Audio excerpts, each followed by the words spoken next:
Welcome to Wild Turkey Science, a podcast made possible by Turkeys for Tomorrow. I'm Dr. Marcus Lashley, Professor of Wildlife Ecology at the University of Florida. And I'm Dr. Will Goolsby, Professor of Wildlife Ecology and Management at Auburn University.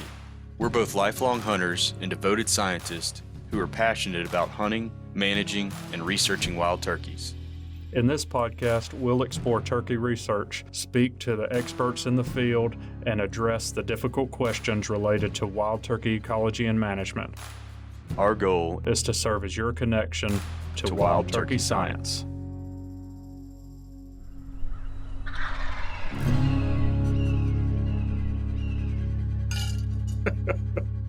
Right as you jingle that ice, go on and get hydrated. You're going to need it for this one, buddy. Yeah. Got to make sure that brain is fully inflated. Yeah. Is that what is happening? Got to make sure all that gray matter is fully inflated. I don't have much of it, so I got to make sure it's well hydrated. You know, your brain is like 95% water or something like that. I don't know. Is it? Is that true? I don't know. Google it. Yeah. We maybe need to do an episode on that, reviewing. Hold on, I'm typing. Reviewing the science. About brain matter and how much of it's water. Well, apparently you're going to teach me something today.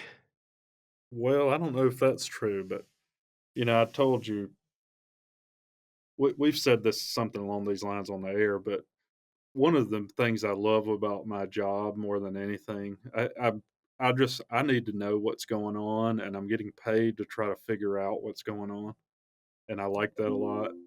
And we're getting paid to learn. Yes. And the process of discovery is such a fun one to me. It is.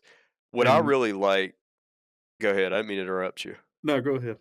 I was just saying that what I really like about doing these deep dives is, am I going to spoil it if I go ahead and say we're talking about wet hens today? No, this is the wet hen hypothesis. Yeah, the wet hen episode. But what I love about this is you get to a certain point where you know most of the basic stuff, but then you realize, oh, there's this whole aspect of, you know, turkeys or tree management, forest management, you know, habitat management, understory management, all that. There's this, you'll have these little moments, if you're like me, where you realize that there's this whole aspect that I don't understand, and then I get to go learn about it, and then I've added that to that body of knowledge. And when I have conversations, you know, with turkey hunters, for example, and we get on a particular, what they think is kind of a niche topic, and you're able to share that and just be like, oh, well, so-and-so did this study and like that. They're impressed by it. But the reality of it is, it's like, no, that's just like, you know, one day that was spent on top of multiple years that I spent getting to this point. And then I realized I didn't know about this thing. And then I read about it, you know, and it's just accumulating that knowledge is so enjoyable to me, because I feel like with each stepwise progression, I understand what I'm working on that much more comprehensively, and I'm never going to learn it all, but you know it better. Well, you get a better handle on what you don't know. That's true too. Like, you know more about what you don't know. But it just, and it just feels empowering when you realize that you don't know something to go and learn it. Yeah. Well, the other thing is, and I think this is probably one of the reasons that people are really enjoying podcasts, the ones that are, I'm beside myself right now. I cannot wait to share what I've learned about the wet hen. Like I put it away, and you were kind of touching on this when you were speaking a minute ago. I put it away in one of the former podcast episodes. I don't recall which one now, and it may have even been multiple ones. But you know, we kind of there's this enormous body of literature. There's no way that we can spend a lifetime trying to keep up, and you just can't.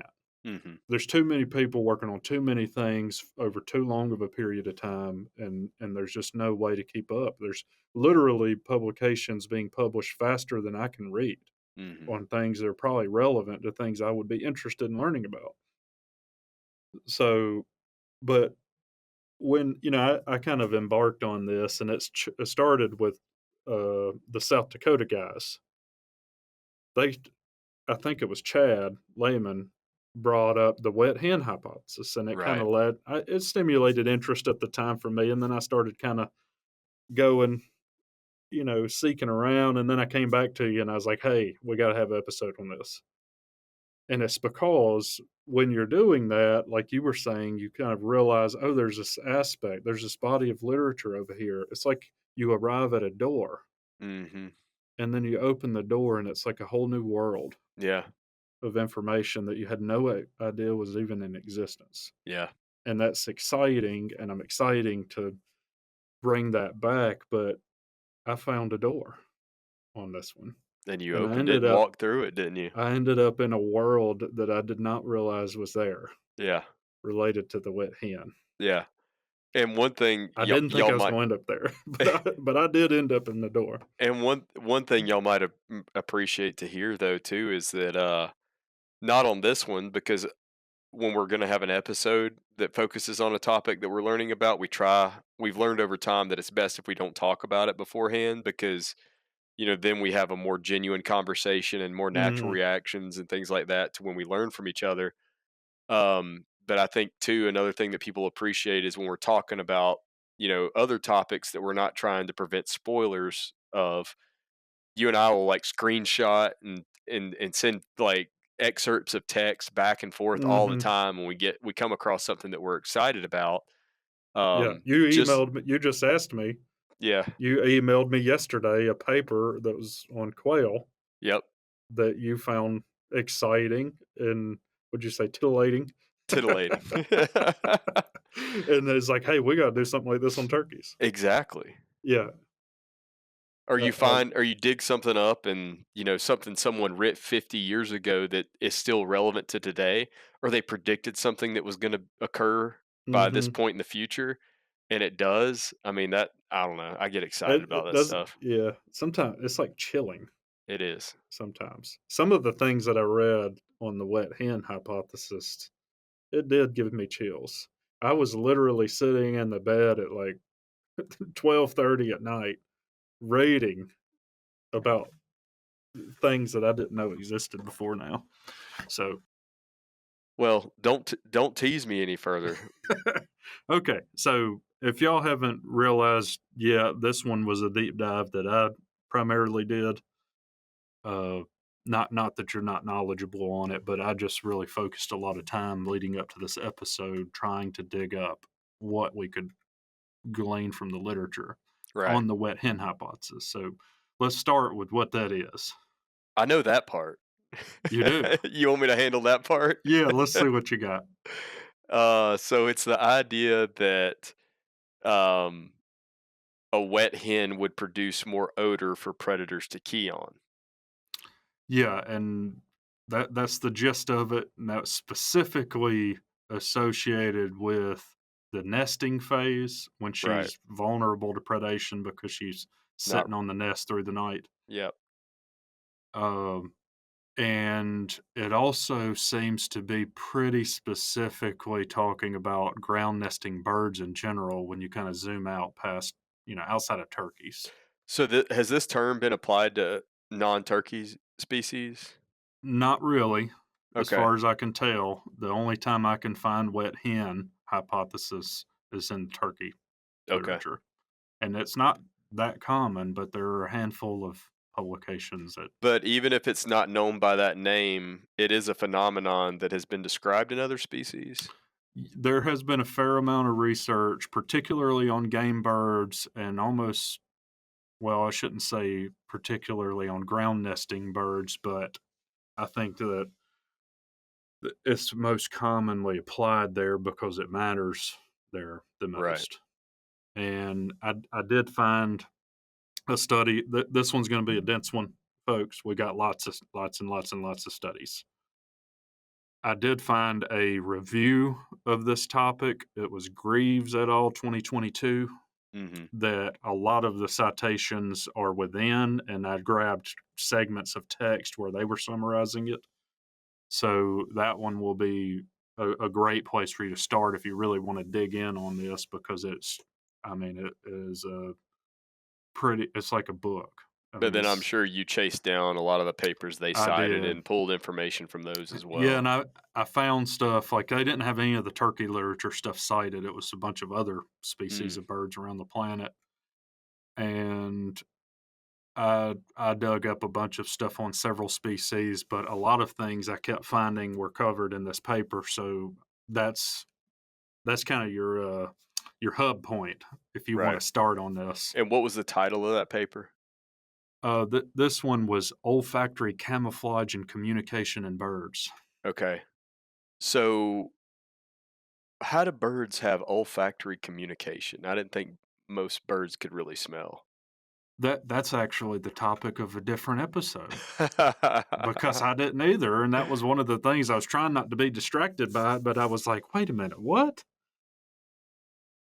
Part of I was trying to figure out why do birds stink. That's what it led me down this path because the wet hen hypothesis at its crux is basically the hen gets wet, and because she's wet, whether it be because of sloughing off epithelial cells or some sort of microbial activity or bacteria, different So, things might happen interacting with that water that make her smell. okay, so that's what I was wondering is like, what is the actual process that makes something wet Yeah. give off a stronger odor? Yeah. So there's lots of ways that could happen. And I just kind of gave you the fifth grade version of Right. those. Well, I like that. Uh, I like I fifth know grade. we're trying to get all on the same page. I said that recently, and I think you took it as a dig, and I didn't mean it that way. It was more now we can all understand, and I Yeah. was including me in that. But that's the same thing here. That's at its heart, the wet hen hypothesis is this idea that the hen's sitting on a nest and she gets wet and she starts stinking. And because she's on the ground at night in particular, she's easier to find from a mammalian predator. Okay. And that is pretty consistent with this idea across bird species. And I'm going to share some stuff with you about ground nesting birds in particular because they are typically more vulnerable to mammal predation, Right.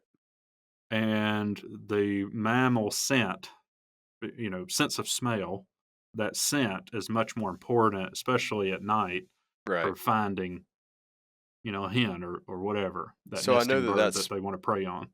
particularly true for any of our canid species, right? Yeah, So, especially like coyotes. Okay. exactly. But how much does that apply to other species like bobcats or I mean, I would assume foxes have a really well developed sense of olfaction smell. Yeah. But I wonder about like bobcats, raccoons, some of our other turkey I predators. think I think the raccoons certainly, foxes, coyotes definitely, stray dogs sometimes are implicated. Not Hmm.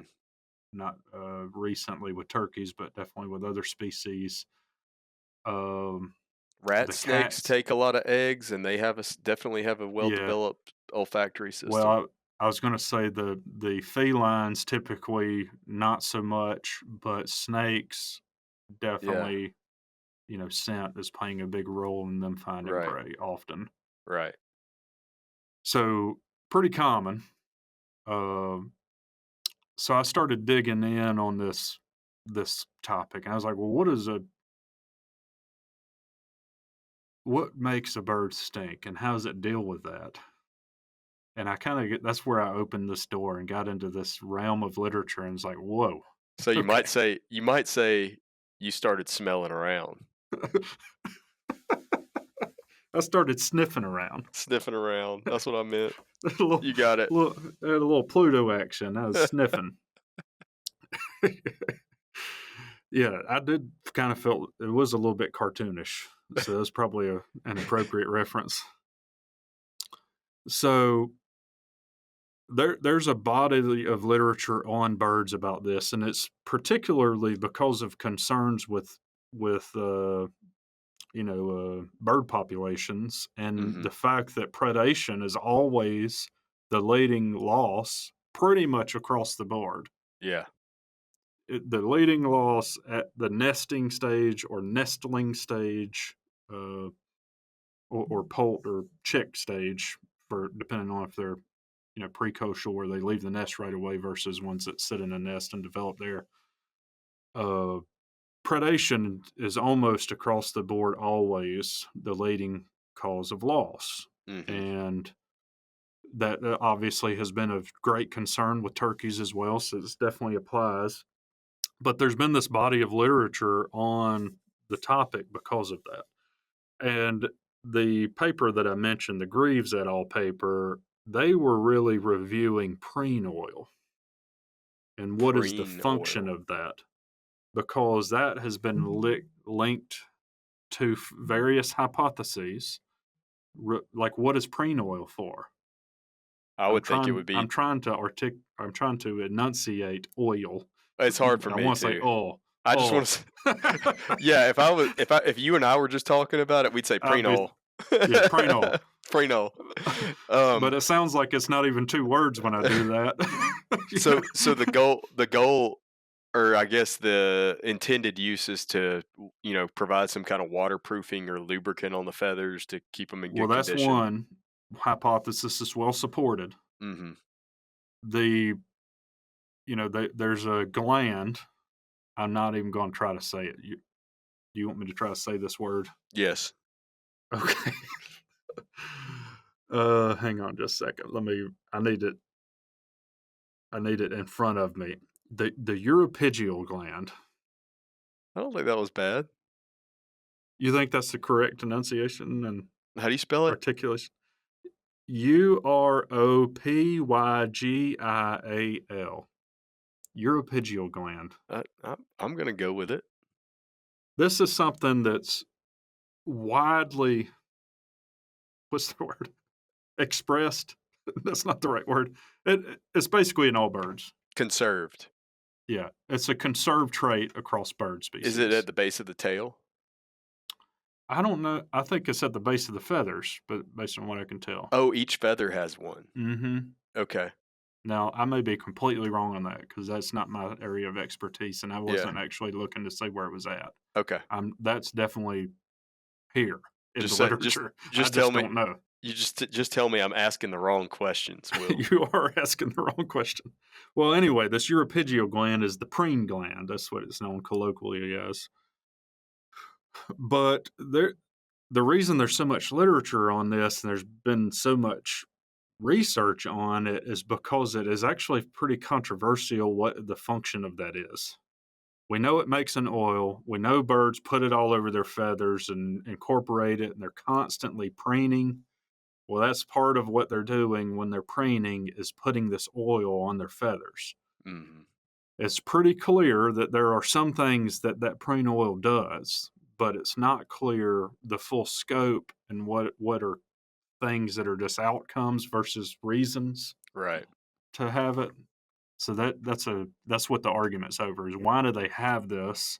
Like, what are the primary functions of it, and which ones are the ones that it's there for Yeah. Us versus which scientists, ones are accomplishing it? us scientists are really good at making things complicated, aren't we? I swear, this Because thing. the general public would be like, well, it produces an oil that helps waterproof the feathers. What more do you need to know? But Well, just because it but I got a just because feeling we're it does that doesn't mean that that is the number one. Just because something stands to reason, and you'll hear us, jokingly use that term all the time. Just because something stands to reason doesn't mean that it is, right? That's true, And and it it may doesn't mean that it's not the. It doesn't just because there's an obvious thing it accomplishes doesn't mean there's not other important things being accomplished. Yeah. For example, I mean, maybe like let's just say it served an important role in mate attraction. Well, if it did, that makes sense that it would get passed on from one generation to the next. And oh, by the way, the side effect of making the feathers more waterproof means that it got caught up in that selective sweep. And Well, and let's back up for a second. Let's just talk about we're getting a little bit sciencey, and I sorry. think that's okay. Well, I mean the word But science is in our podcast title, so and we are scientists, it turns out. so there's Regardless of whether or not people want to believe that, we are indeed scientists. Uh, I never said I was a good one. so let's just talk about because one of the prevailing hypotheses is about mate selection. Mhm.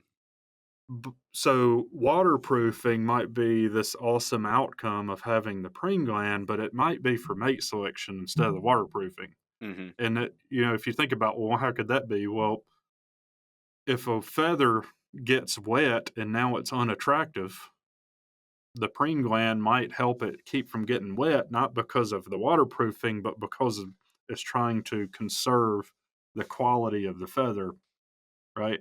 Yeah. So you can see how scientists are basically trying to figure out what is the function of this? Why is it there and so highly conserved across all birds?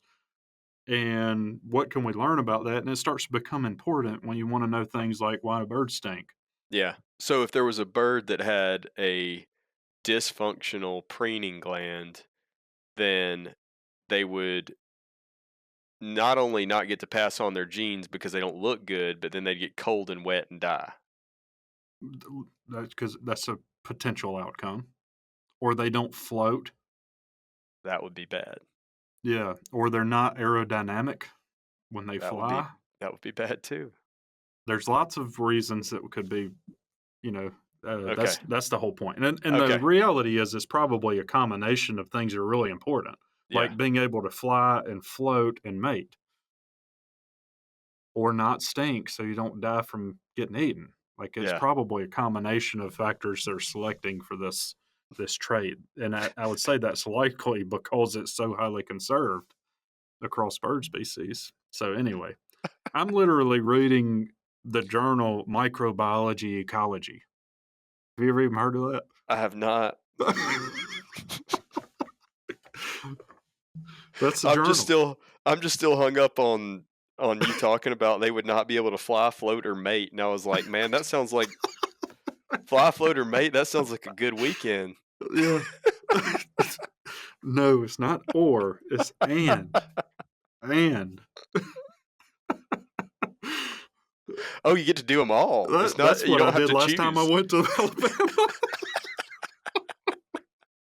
You don't have to choose.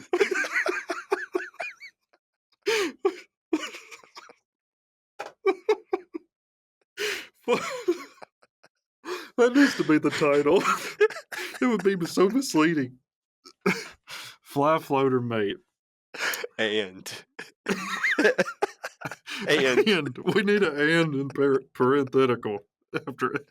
oh, it's been a long time since I've cried tears I from know. laughing on here. I know. Well, this is the good stuff. We're All getting right. to the good stuff. All right, sorry. So, no, there's not a reason to be sorry. Um, so I started digging around trying to figure out, okay, well, you got me now. What is this uropygial gland for? It doesn't like, to me, it didn't seem controversial because, like, well, clearly they put it on their feathers and then they're waterproof. We're good.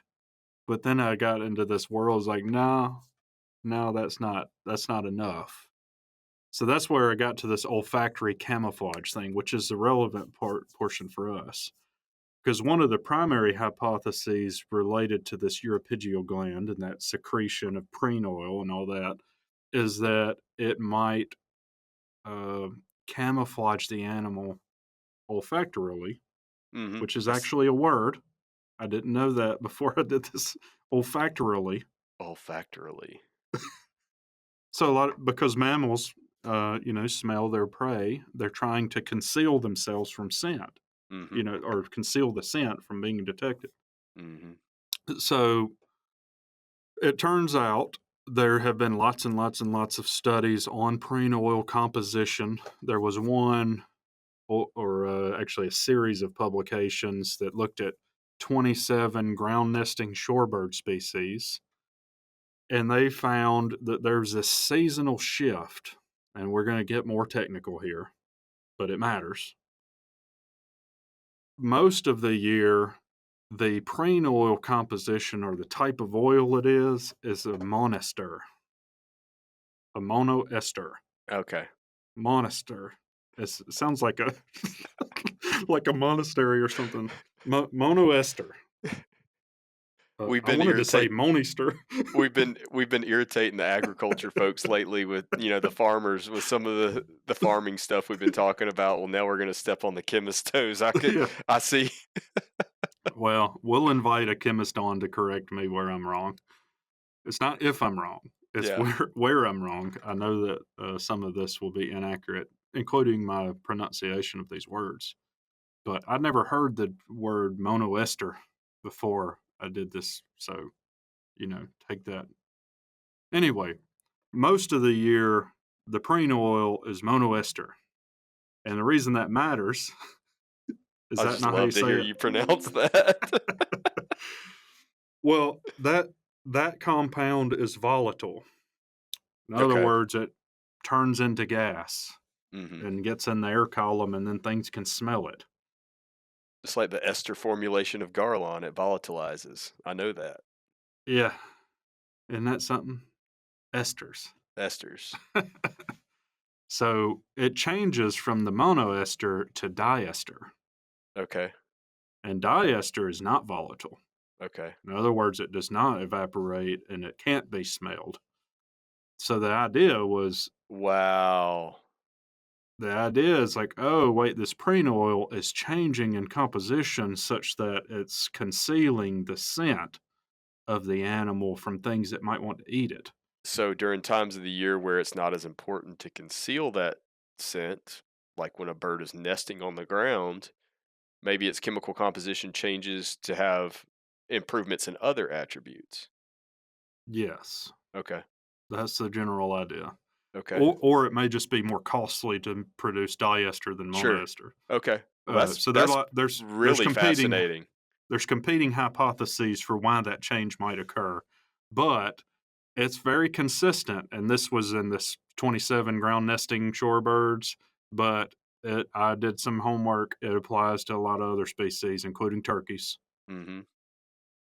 We have this shift seasonally from monoester most of the year to during breeding. So the breeding phase, nesting, and it carries on into brood rearing, regardless of the type, but particularly for ground nesting birds, Mhm. they have the shift. And the thing that I found pretty remarkable about this was the diester is secreted equally by both sexes, where the species has both sexes participating in incubation. Only in the males in the species where only the males incubate, and only in the females where only the females incubate.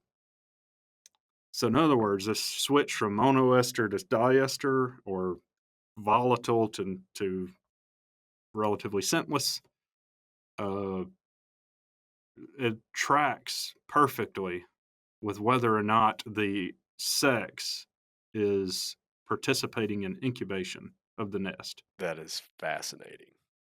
Isn't that cool? That is really cool. So now, I'm already done. It's like, I feel okay, like this is for I predators. feel like David Attenborough should have told me about this a long time ago in a He Discovery did, Channel man. special.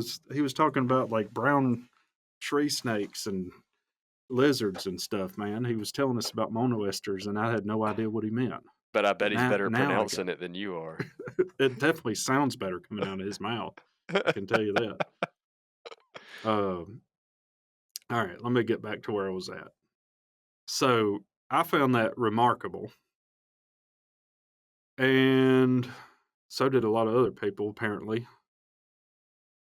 this person Renierkins, we're going to go with that Renierkins. There's so many e's in that name. There's one, two, three. There's Okay. only four, but it feels like it's Okay. more Renierkins. Okay. So this person has done some remarkable work on this. So Renierkins uh, has demonstrated that the the birds, when they switch to this diester, that And that and that's the formulation that smells less, right? that's right, and that does enhance olfactory crypsis. So in other words, the bird is hidden It hides your stink. olfactorily, So it hides those olfactory cues at the nest, not just of the bird, but also of the eggs. What? And that limits the detection for searching nest predators. And then that person has also done another experiment, which I found really awesome. You should go read about this. This was Renierkens et al. 2005. Took trained dogs and tried to find preen oil composed of monesters versus diesters, and showed that the dogs could find the feathers or whatever, the models with the preen oil that were monester, but could not or had a much greater difficulty finding the ones that were diesters. That is so fascinating. So laid out a pretty solid Yeah, hypothesis here that okay, right. this preen oil switch, it seems to be pretty important, particularly for bird species that have mammals as their primary predator. Mhm. And this in Greaves, that's one of the things they were reviewing. They showed there's this really strong pattern when the species, and they were looking at all the bird species, Ye right? So Okay. Yeah, uh, there's a super strong pattern like this when it's ground nesting birds, and it's much weaker when it's not ground nesting birds. which makes sense. Yeah. So, and they actually have some pretty good evidence, but they think that that's because the non-ground nesting birds are not dealing with olfactorily driven predators. In other Mhm. words, mammals in particular, as Yeah, their primary that makes nest, sense. If and I had to guess, I would parent I would predator. guess it was other birds and snakes probably, mostly going up trees. Yeah, I think avian is the dominant nest Yeah, predator when it's an elevated nest, right, and then snakes would be right behind them. right, Which the snakes, the volatiles, would matter to them. right. Uh, but I found all this fascinating. And then I stumbled across one more thing, and to me, this kind of puts the nail in the coffin, although it's still hotly debated, apparently. There's a New Zealand study where they had 13 non ground nesting birds. Let's see. 13 species that were Yeah, none of them were ground nesting, so the pattern's not as strong in those generally. Uh, but these passerine species, so songbirds, and on New Zealand, those species have always been there without mammalian predators. Yeah, right, And then there's a bunch of introduced species that came from somewhere where they had mammalian predators. right. And let's see, this was Fluen 2008. That's Fluen, Fluen. I'm pretty sure I didn't leave a T off or anything. Fluen. Consistent with this olfactory crypsis hypothesis, the preen oil was less volatile during the breeding than non-breeding season in the introduced species, Right, which had mammalian right. predators from where they came from.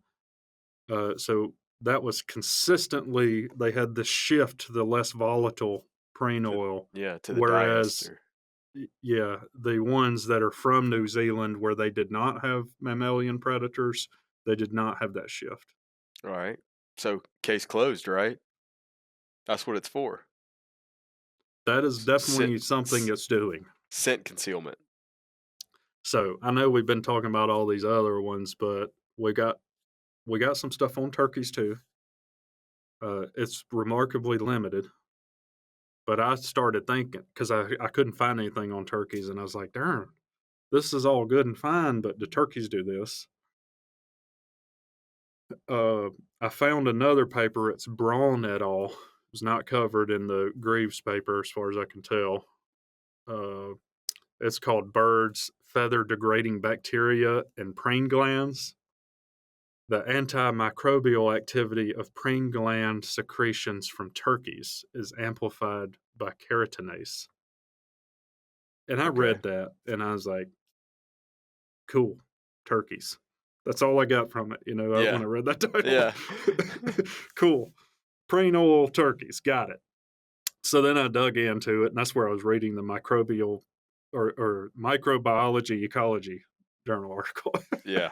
That's the one that was published there, and this was 2018, so again recent. And one of the primary things that has been demonstrated pretty well is that the preen oil has this antimicrobial property.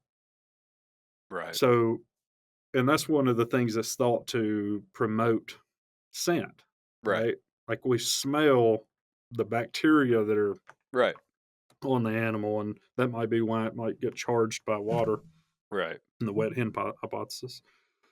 So I found it pretty interesting when I was looking at this because they did find that the preen oil has this really strong antimicrobial property where it Mhm. keeps that off the birds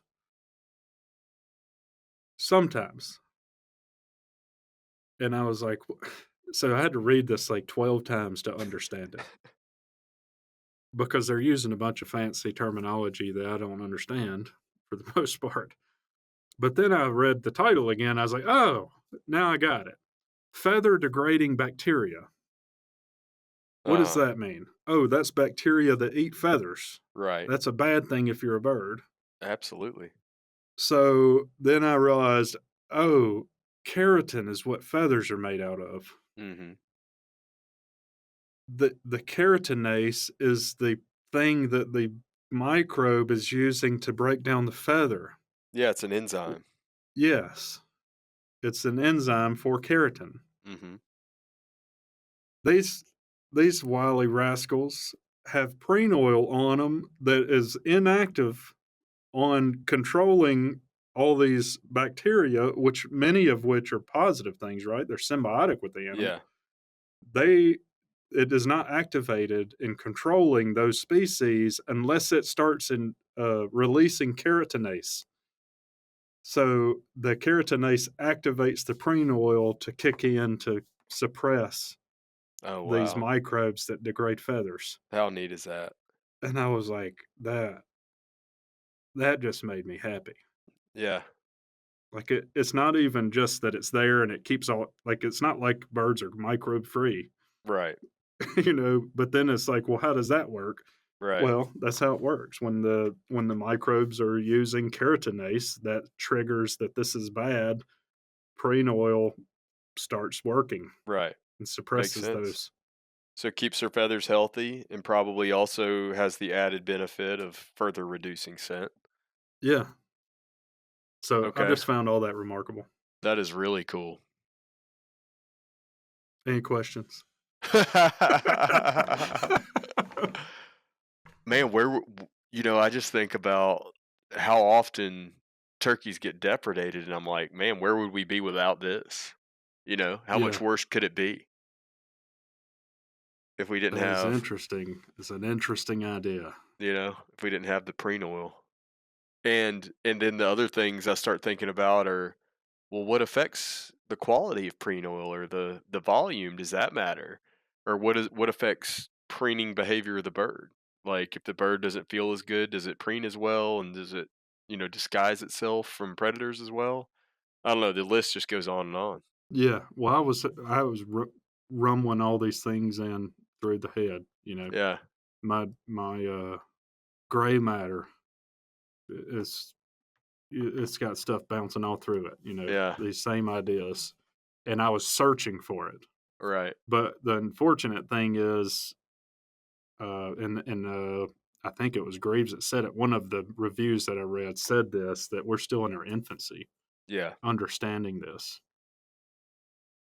So we have very strong evidence that it has this anti scent characteristic that seems to be linked to vulnerability to mammalian predation, which Mm-hmm. turkeys are Yeah. vulnerable to mammalian predation. So then I started thinking about this and it's like, darn, this wet hen hypothesis, we're secreting oil that clearly is waterproofing and anti predator. So then I started thinking, well, what do I expect to happen?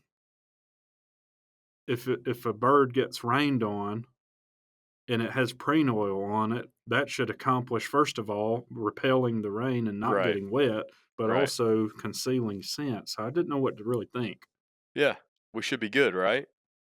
Yeah, like it doesn't seem at face value. My hypothesis would be okay. This is probably not a thing. Yeah, that would be evidence against the wet hen hypothesis. Or that That would to be me, that's the those would way be I took it. reasons why the wet hen hypothesis may not be true or may not be Right. That's active. kind of what I thought. Yeah. If there's not evidence for that, it's either that we haven't looked for it or haven't detected it, or maybe that this is a really good way for the hen to deal with this problem. Yeah. But what do the data say? Do they show that wet hens We get well predated more often? we we do have quite a no, I wouldn't say quite a bit, but we have some data on turkeys. Uh, in fact, let me just look. We've got Roberts et al. This was published in 1995 on wild turkeys in New York. So, survival and reproduction of female wild turkeys. They found, let's see,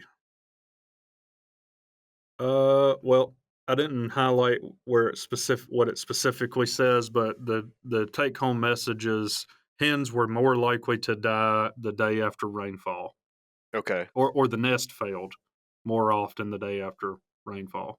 Okay. So that mattered. Uh, Roberts and Porter, so two people have been, revered for their work on turkeys, particularly Bill Porter. Uh, they published another paper. This one was relation between weather and survival of wild turkey nests. This one more explicitly was looking at it, and they showed that daily nest survival was associated negatively with cumulative departure from normal seasonal rainfall. So basically, when it rains more than usual, that's negative to nest survival. And daily precipitation was negatively associated with nest survival. Whether it did or didn't rain or how much it rained on a day. Whether or not uh, I think actually that one, the daily precipitation was the amount it rained. Okay. So that was a gradient. Interestingly, the nest survival was positively associated with the heating degree days, which Hmm. I think is just how hot it is, Hmm. which Interesting. actually shows up more than just this time when I was trying to find how weather affects nest survival and hen survival. Well, I would expect that warmer weather would decrease incidents of mammalian predation. And the It reason does. and what I'm basing that entirely off of is, just thinking about hunting dogs and when you're out, and if it, let's just say you're out rabbit hunting and it gets hot and all the dogs are panting like crazy, they don't smell as well versus if it was on a, you know, Mhm. 40-degree day. Yeah. They also may choose not to hunt as much Yeah, true. when it's hot. But they have to have some moisture in there too, which gets us back to that Yeah. whole moisture thing. Like Yeah. if the relative So humidity is 25%, there's right. not much opportunity to smell those molecules in the air. Right. And there's definitely not much opportunity if you're sitting under, in your den somewhere, not Yeah, hunting because it's so hot. because it's too hot. So did you find data that supported that? Support what? The effect of temperature on this. Yeah, we're getting to it. Okay. That's consistent across the board. Everywhere I looked, the temperature generally negative. Wait, there's a negative relationship where the hotter it is, the lower the risk to predation. Interesting. Has that been demonstrated specifically with turkeys? Mhm. Wow. Yeah, I think it was I can't remember now. It's all jumbled up. But another paper, this one's Lowry et al. It was one of George Hurst's students from Mississippi State.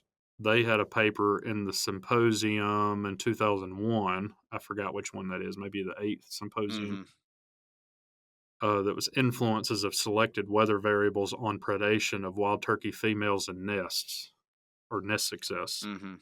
So that was Lowry et Yeah. al. Kevin Lowry. 2001. Yeah. Yep. Yeah. Yeah. DK Lowry. Yeah. Oh, wait. I don't know his first initial. Anyway.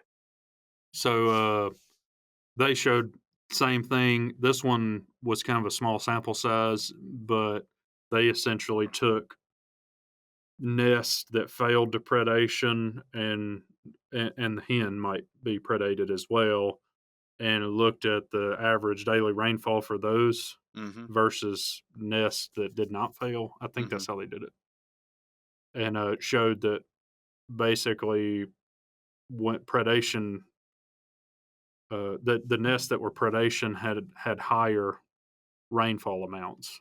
Mhm.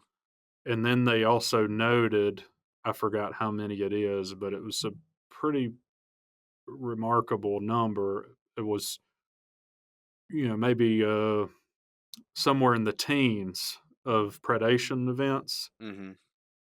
and like all but one happened the day after it rained. Oh, wow. So while it was a fairly small sample size, it was also pretty compelling. Yeah. That's a strong effect size. Yeah. So I'd have to go back and get the details on that. We'll have it linked here so that you can read it if you want to for yourself. Uh, then there also is conflicting information. Wes Boone out of Chris Morman's lab just led a paper recently that I may have even covered this one online. I can't remember now. Uh, I've kind of gotten behind on covering papers because there's too many coming out to do it. So I can't remember if I did this one or not, but this one is Boone et al. This was from 2023, I believe. Yep, 2023. So really recent, and it's called Robust Assessment of Associations Between Weather and Eastern Wild Turkey Nest Success. Mhm.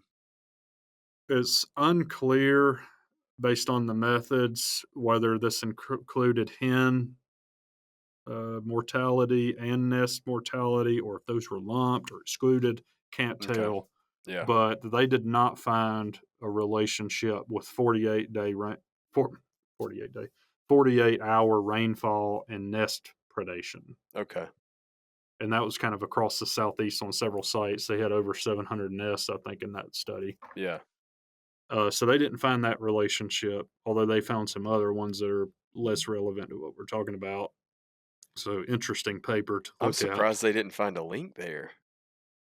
Yeah, especially since we also have Lehman et al. Chad Lehman that we had on Uh-huh. recently from South Dakota was lead on this, and this was from 2010, and they had 80 something nests in this one, 83.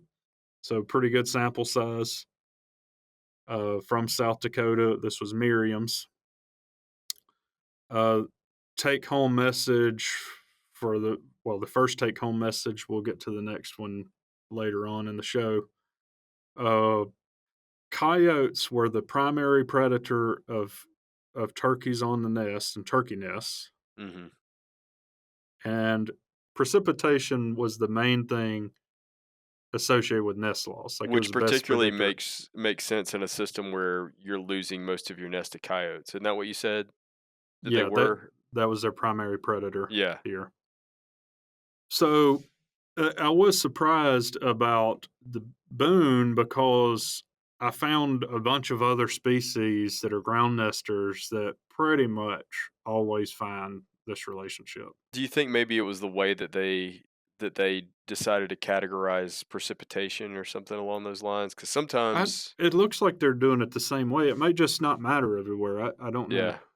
But what is interesting about, that the series of studies that you just described is that it starts um it starts, giving us some clues as to why the phenomenon that we've discussed before on a previous episode of, having increases and decreases in productivity throughout an entire region that seem to be kind of synchronous with each other. So, Yeah. like in North Carolina and Alabama, for example, maybe in some year in the future, let's just say 2025, if they experience, wetter than average conditions, you might see a reduction in recruitment in that following year or that year in Mhm. both of those sites or Especially if it's the across that hen, distance. Yeah, right. which is what Lehman when Chad Lehman brought this up, that's why he was saying that, Yeah, because the wet hen hypothesis is not just the nest loss, it's the hen which is even that's at more. risk. Yeah, which is even Yeah, more because if you devastating than lose the losing the hen, nest. you lose all of her nest for Sure. the lifetime. Right. So, yeah, it's much bigger deal, and there are several authors from across the range of turkeys that have shown pretty well. I've dug through the literature Yeah. that, and we had Coulter Chitwood on to talk about Landy et al., Yeah. which was a range wide, meta analysis of this. But the hen's survival is the most elastic, is the term used, the most Yeah. elastic vital rate. So, in other words, it is affecting lambda most. Yeah. So that And I think that's is pretty well established across the range. yeah, and this is I'm sure we'll repeat it several times, but that's something that's important for I think our audience to go ahead and start grasping is the relative importance of hen survival because it's something I think we're going to be talking about a good bit here in the near future. We Um, definitely will be. and just keep in mind that although it's devastating to walk up on 10 busted eggs, if you walk up on 10 busted eggs plus a dead hen, you have I was lost, those 10 Yeah. eggs plus the 40 additional ones that she might have produced over her life. So, Yeah, that's a good point. Well, I found one other paper. This was one of our colleagues and friends, Stephen Webb, led this one, and it was on greater sage grouse. But and you'll know why here in a little while, why I wanted to pick this one specifically. But they found the same thing. It's a ground nesting bird. I think they did it in, where did they do this one? Wyoming. mhm, And again, the predation was much, or greatly affected, and they called it a 1 day lag in precipitation. So the day mm, after it rained. right, So uh, across these turkey studies, and then this uh, greater sage grouse study, I think we have pretty strong evidence that, at least in some contexts, that this wet hen hypothesis is reasonable. We are seeing elevated uh, predation, at least on the nest, in most of these studies. mhm. So I So, don't. maybe we should Uh, start calling it a theory and not a hypothesis because a hypothesis that's been, backed by data on several different occasions. yeah, there's definitely several of them, and then the one from the southeast, which is a robust study and data set, Mhm. did not find that relationship, and uh, you know, it may not exist, or Yeah, they may have characterized things differently or something. right. I'm not sure. Yeah, Uh, sure. but but yeah, a lot of evidence suggests that it is a real phenomenon. Yeah. Uh, and then the sage grouse study, forgot what the sample size one was on that one, but it was a pretty strong sample size over 3 years in that study too. Well, is there so we've talked about, the preen oil and all that and how it changes over time and that's probably decreasing probability of predation, right? But it's not eliminating it.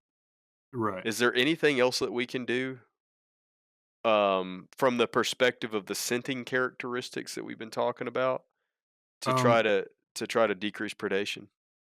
to answer your question directly, yes. Before we get to that, I wanted to talk about this wet hen hypothesis for just a second and scent. Okay. one thing that's being is sort of being argued, and I think it's probably captured best in the that review that we linked, Mhm. Greaves et al. Yeah. They kind of alerted me to this, and then I realized in the turkey literature they're arguing over this too, and the same thing was argued in the or discussed, I should say. It's not like they were going back and forth. It was in one paper. Uh, in Webb et al. Mhm. They also discussed this that it's not clear if the individual is getting wet and the predators can smell them then, Mhm. or there's always seems to be this lag time.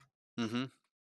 So they've also all talked about in various capacities with these that the hen or mother or incubator, I think would be the best term to use for cross The birds. the parent. The parent that's incubating might be more active the day after, Mhm. but in that, because they're not active during rain, maybe the next day they're more active, Mhm. and that could increase risk. Or the predator, there is data to suggest that the predator is more active and probably Ah. more actively searching the day Yeah. after, and they may just encounter nests more often because So of that. maybe it's not just the rain making her stink then. Right, but I think that's also plausible, Right. and, there's some interesting information. There's actually a really interesting book, and we have extended an offer to this person and haven't heard back from him yet, but Conover Mhm. has written a book. Uh, what's that book? Predator Prey Dynamics: The Use of Olfaction. And this Mhm. is an online book that people can grab if they want to read it. It's really fascinating. And he was exploring all these things and laying out these different ideas. And one of the things that he showed, and I don't know if it got published outside the book, but essentially they took, it wasn't ptarmigan, maybe pheasants that that were dead Uh-huh. and submerged them and showed that the dogs could detect those Right. more often than if it had not been submerged, Right. which kind of supports this idea. But Right. then I thought about that. And it's like, well, if this preen oil thing is the most important part of that, the dead animal's not producing it anymore. So the water might have a bigger effect on it because it can't, Okay. it's not using the preen oil, obviously, if the bird's dead. Okay. So it's not clear of whether or not that would That it if it's translate to a yeah, if real bird right. that's alive. But then again, you would assume that the preen oil is on their feathers from before they died.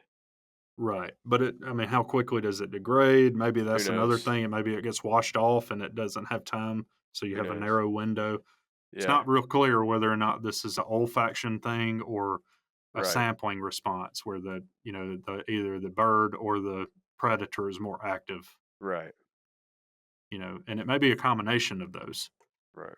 So, but I just wanted people to realize that it's not just dead set in stone that, oh, she smells more. That's one possibility, and I think it's as likely that it could be one of those other factors too. But Right. to me, especially when you look at the broader list of birds, it's pretty consistent across systems that the day after rain, in particular, she's more vulnerable. Mhm. So, what can we do about it? Well, I wanted to bring in the Conover thing because he did some really cool research on this to demonstrate Mhm. it. But one thing that's really affecting scent and how it travels is structure of vegetation. Yep.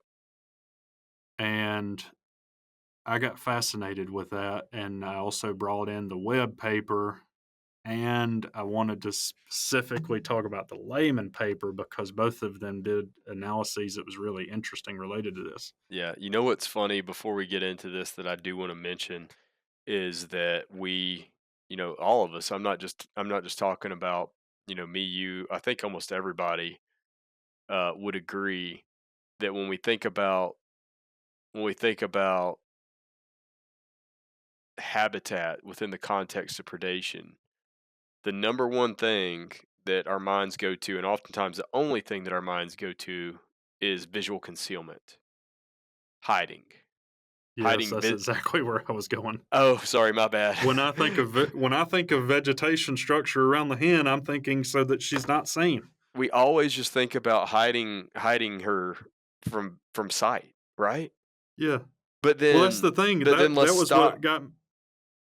Yeah, but let's stop and back up. Like, all of our listeners know what eats turkey eggs. How many of those species are finding her based on vision versus something else? And I mean, the majority of the time they're finding her at night where Well, that's what I was going to say. They can't even see well yeah, because it's under the cover of darkness. But right. that's one thing that when I opened the door, that I was talking about. Oh boy. What opened that door was the first term I saw was olfaction crypsis, Yeah, but then I saw the olfactory camouflage, and it was like this light bulb came on. It's like I've been thinking about camouflage completely 100% from a visual standpoint. right. Because we can't smell very well at Yeah, all. I don't smell hens around laying on Yeah. this, Yeah. so it's easy for me to relate to Yeah. that cue. Right. But yeah, when I saw that, I was like, man, that just completely changed the way I was thinking about this. So then I started kind of digging around, and Conover's book is one of the best, and it's renowned. I mean, it's cited over Yeah. and over and over Right. through all this stuff.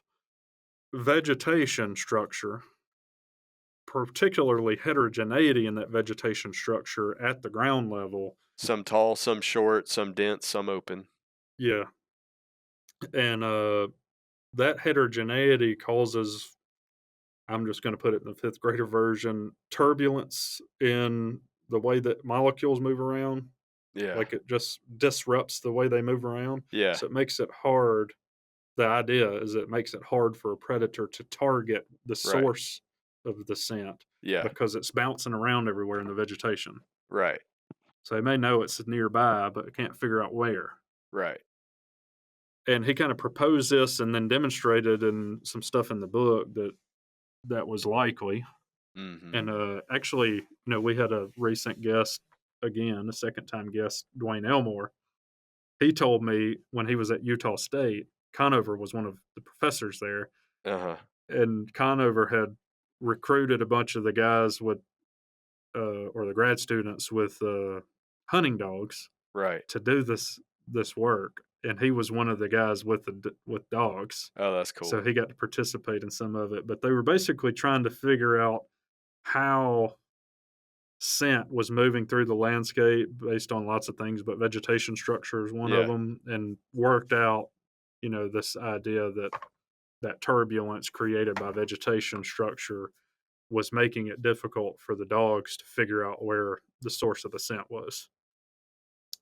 So So, so all I can think about right now is, we had a guest on last year. It was a long time ago that talked about, you know, oh, their bird dog can find a covey of quail no matter how dense the cover is in, right? It doesn't yeah, matter. But what you're saying is this is data to show that that's not true. yes, Maybe they still find the covey, but maybe it takes them longer, it's more difficult, or they only find it half yeah. the time. It doesn't mean that they will never find it, but if it takes them twice as long, that's good for the bird. Or if it makes them go from being 75% successful, or they find 75% of the nest in an area and it cuts it down to 40 to 50%, that's a win, Yeah. right? Well, you think anytime you're increasing search time of the Yeah. predator, that usually conveys a lower Yeah. success rate.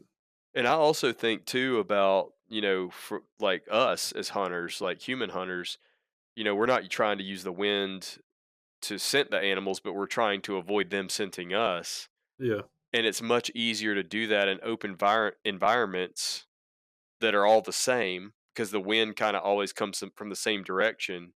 versus a lot of times, you hunt in the southeast and we've got fields and forest and lots of fragmentation and lots of diversity Mhm. in stand age because of active forest management and all that kind of stuff. And the scent swirls constantly, Yeah. right? And like even over the course of a hunt, you're likely to get, multiple wind directions. Mhm. Yeah. It's starting to come together, isn't it? It is. So, let's go back to layman Okay. et al. 2010. I found it pretty interesting. Uh, Precipitation increased the hazard of nest mortality, right? Right. The only other thing that mattered to the nest was the visual obstruction created by shrubby structure. Mhm. And when that was added in, the effective daily precipitation on nest fate was greatly reduced. So basically, when the hen was in better nesting cover, Right. the effective rain on her diminished. Do I need to do I need to paint a complete picture for everyone I don't or know if that did or not. or was Let that me or before, or but is this let all me. straightforward enough that everybody can realize where we're going or where this is about to head? So here, let me grab this greater sage grouse. Uh, so they did the same thing. Remember the 1 day lag in precipitation? They also found that wind speed the day after. So the day of predation event, that was the day after rainfall, more likely Right. the day after rainfall, Right. was an important predictor. So the better the wind, the easier it was for something to find that Right. nest, right? Right. When they added it into the vegetation model, I forgot it. I forgot exactly where it was at. Basically, the shrub canopy cover negated the effect of the rain. You know what's super interesting about that is if I remember correctly when we talked about vegetation covariates with Craig, he said that overhead cover was the most important predictor of nest success in Tennessee.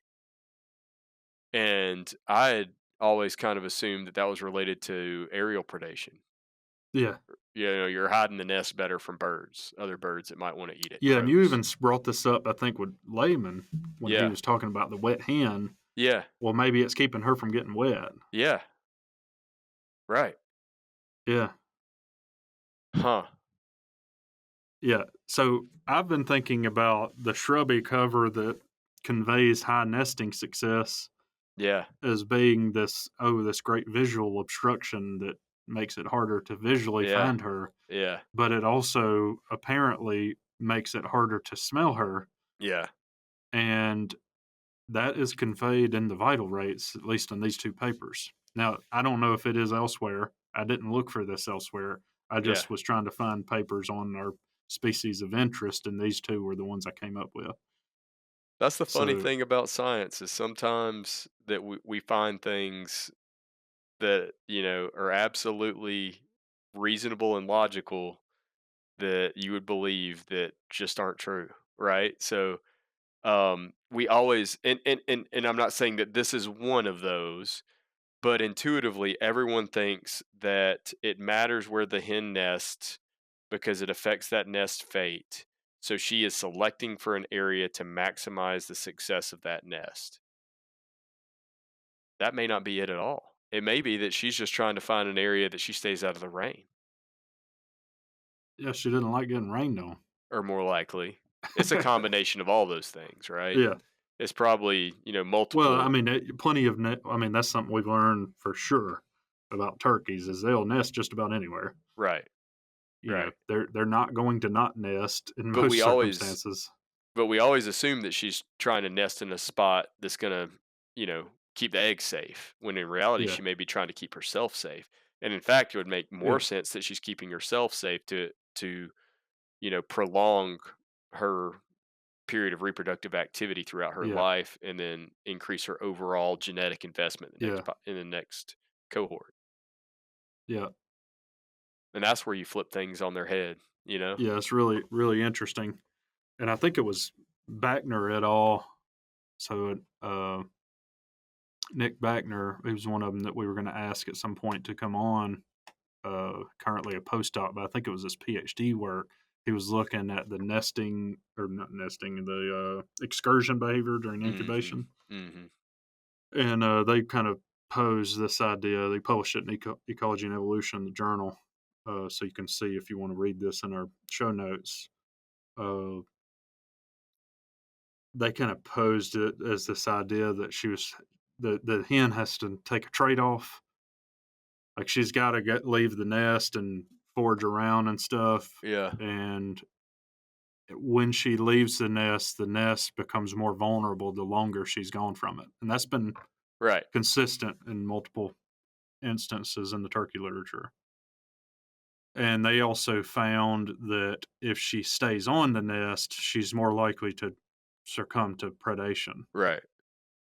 So she is kind of in this quandary, seems Mhm. like, based on that she's leaving.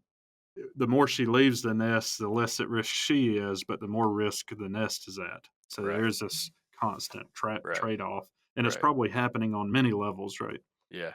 So, well, there's one other thing, and we Oh don't have boy. good literature on this. There's more. Well, it's kind of a thing that made me kind of go, "Uh oh." I want to see where you go with this, so I want a completely like, genuine response. Laboratory studies have shown for preen oil composition that the diet is affecting the preen oil composition.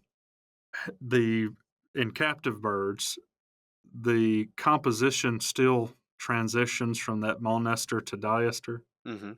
when the bird is not shifting diet, Mhm. but there is an effect of diet overall on the composition of that diester. Mhm. So then I was like, uh oh. Tell me more. That's all I got, man. Oh no. Oh, I thought you were gonna be able to, characterize the diets. No, there's no work on it as far as like I Ah. searched high and low, man. If somebody out there knows about studies related to how diet of a bird affects preen oil composition or how that might relate to the how good it is at doing things or the production of it or I anything, think if they it's if not they were there. aware of that paper, they would be doing this podcast and not us. You never know, man. Some But obscure I just started preen thinking, oh, oil composition paper. I started thinking, man, what turkeys are eating might affect their preen oil. And that, we've been thinking about diet from different contexts. I haven't been thinking about how it was affecting her, her, what's it, her can't, her, I can't even say that. My brain is fried, man. People Uh, are gonna hate me for saying this, but you're gonna love me, and that's all that the matters, Marcus. olfactory camouflage. You're gonna The diet could be affecting her olfactory camouflage. well, yeah, and I'm gonna take it a step further. You're gonna love me for this, so uh, my wife will still love me, so that's all that matters, right? Is I what don't know.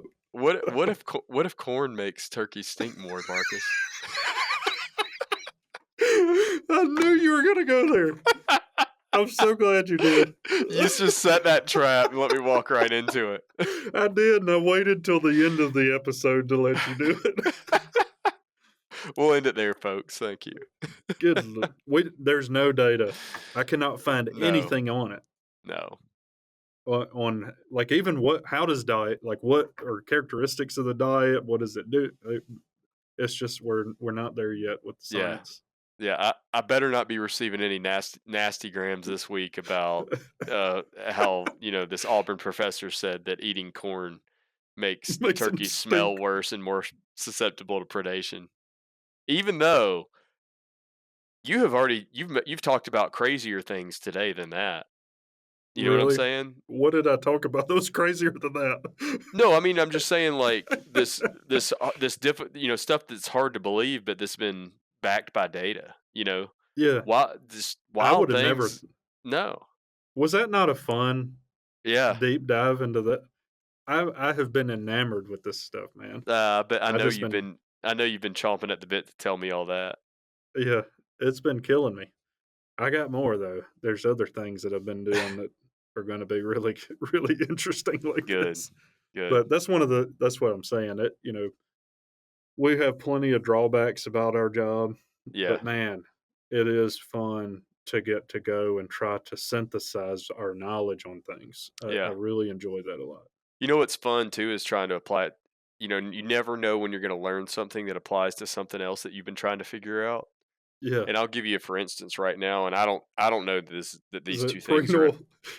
no, Okay. no, I don't know that these two things are at all related, but I've got a student working on an analysis right now where we're finding that and this is across a really broad scale, huge sample size, that some of these areas where we're seeing increased gobbling activity compared to other areas, which we're using as an index of population size and likely hunter satisfaction in that area, tend to have greater standard deviation of grass in the understory. So like grass itself, like percent cover of grass wasn't important in that analysis, but standard deviation of it was. And so when you say that about the heterogeneity in the olfactory environment that's driven by you know changes in vegetation structure, it's Yeah, like, it's oh turbulence. man, because I had been planning on probably not even including that in the paper for this particular analysis, but because I thought it was a spurious finding that it was just, oh, we had a really good sample size, so and it still could be, but that lens or that at least allows me to start formulating a hypothesis as to why it may have been the case. And that doesn't mean that we now conclude that that is the case, but rather we can do further experimentation to figure out if that trend stays the same. That's Uh, why it's so common in but these it's super studies interesting.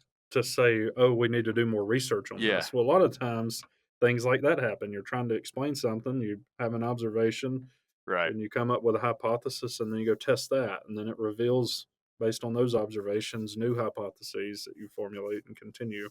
We continue to build on it, Yeah. and you know, I never would have thought about the preen oil. Like Right. that wasn't even in my head Right. as relevant to the wet hen hypothesis. Yeah. And here we are. Yeah. Here we This are. is super interesting. I'm glad you put this episode together. I enjoyed it. Well, I'm glad you could join us. And I got to talk about got to talk about corn at the end, so Yeah, I knew you were going to go there. But yeah, like it just opened a new door. Like it yeah. wasn't even a consideration. Yeah. I'd never considered that. But now we've got hard evidence that diet in a bunch of bird species affects the composition, and the composition is affecting how it works. So, shifts in diet could affect it. If there's nothing else that people have taken away from this podcast besides, some of the direct management stuff that we've done on how to better manage your place for turkeys, I mean, that's first and foremost what I want people to take away from what we do here more than anything else. But second, I think most importantly, is I hope that our listeners have started to have a deeper, more profound appreciation for ecology and how all this fits together and it's so Mhm. complicated, and how just changing one minor thing can influence the dynamics of how a population behaves in Mhm. so many different ways. Yeah. I also want people, in addition, to take away that we're trying to find answers here, right? I mean, I don't know what I don't have a definitive answer for what's going on with turkeys in different places where we're having problems, Hmm. but I am trying to figure it out. And I Yep. don't really care what the answer is. I just want to know it and then figure out what to do about it. Right. So, I think we've both shared that sentiment, and a lot of our audience, I feel like, are with us on that. Like, this is we're trying to find it, and you're seeing us discover things in real time, near real time. Yeah. I had to do it obviously before the show started, but like I didn't know anything about this 2 weeks ago. Yeah. Yep. And there's some very interesting things to be uncovered in the near future on here. Yeah, so teaser alert. Stay tuned. Hey, so on that note, as we're wrapping things up, one day when we eventually do have some merch, whenever that might be, I think we just Yeah. developed our second, like, either sticker or T-shirt What is that? design on today's episode. And it's going to be something Corn makes related. you stink. That's the second time I've cried during this episode. That one may work, but what I had in mind was fly, float, or mate. Fly, float, and mate. I'd already forgotten about that one. We'll just put the Wild Turkey Science logo on the front pocket, and then on the back it'll just say fly, float, and mate. Oh, man. Corn stinks. Oh. All right, folks. Thanks for sticking with us. This one was tough. Yeah. That was good stuff, man. That was a I fun really one. enjoyed that. Hope Cool. everybody out there enjoyed it. Thanks Well, for listening and all the and support. if you did, leave us a review. That helps us get the word out. Helps. What it actually does is, Spotify or Apple Podcasts, that, when people search related terms, it helps drive, our podcast to the top. So that's how those reviews directly help us. And if you think this is a show that more people need to be listening to for whatever reason, maybe just to laugh on occasion. Yeah, well, we provide a few of those. That helps us get and we're trying to make sure all this is available to you, and if it's behind a paywall or whatever, we're making those available to you. So check the show notes if you're interested in looking for more of this info. Cool. All right, see you next week. Wild Turkey Science is part of the Natural Resources University podcast network and is made possible by Turkeys for Tomorrow, a grassroots organization dedicated to the wild turkey. To learn more about TFT, check out turkeysfortomorrow.org.